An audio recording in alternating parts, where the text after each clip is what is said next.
zaspívám sám a pak vy všichni se mnou, je to jednoduchý.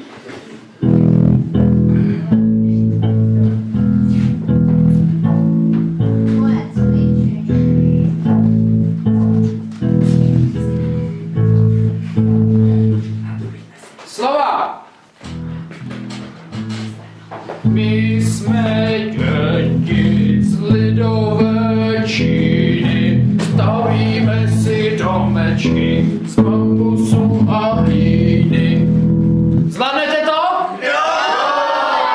Pojďte, opřem se do toho. My jsme děti z lidové Číny, stavíme si domečky z bambusu a hlíny. A dáme druhou sloku? Jo! Náš otec Mao Tse-tung naučil nás hrát ping-pong. Dáte to? Jo! Náš otec Mao Tse-tung naučil nás hrát ping-pong. Tak a ještě jednou a od začátku.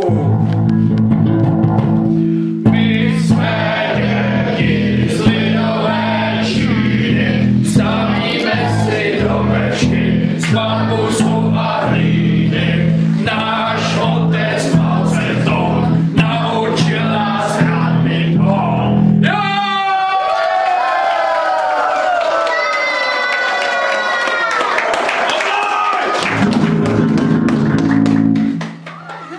Tato píseň byla dedikovaná mám v první řadě.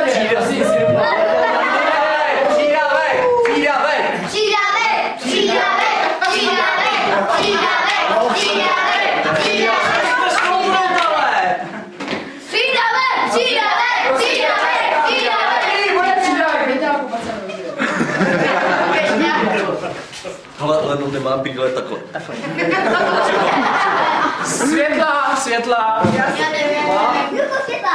Tady ta písnička je trochu náročnější na text, než ta, co byla doteďka. Takže já to budu zpívat kolem dokola a až to pochopíte, tak se ke mně můžete přidat.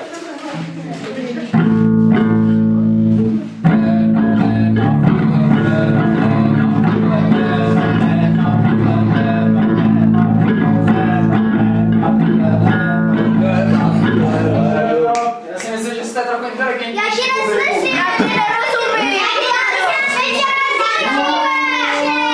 Ona to není slyšet přes tu kytaru.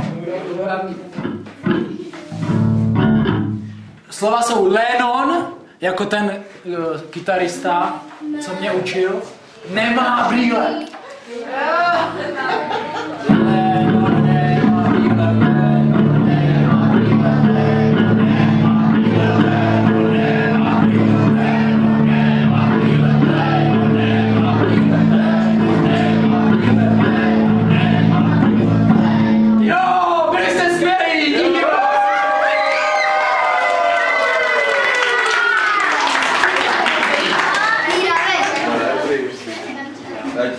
Řekněte nám prosím něco na kameru k tomuto koncertu. No to úžasný. Byl to můj první koncert na světě, bojím se trochu, že i poslední, ale užil jsem si svých 5 minut slávy. Fakt perfektní. Byli tady skvělí lidi, skvělý publikum, skvělá technika, všechno perfektní. Moc se mi to líbilo.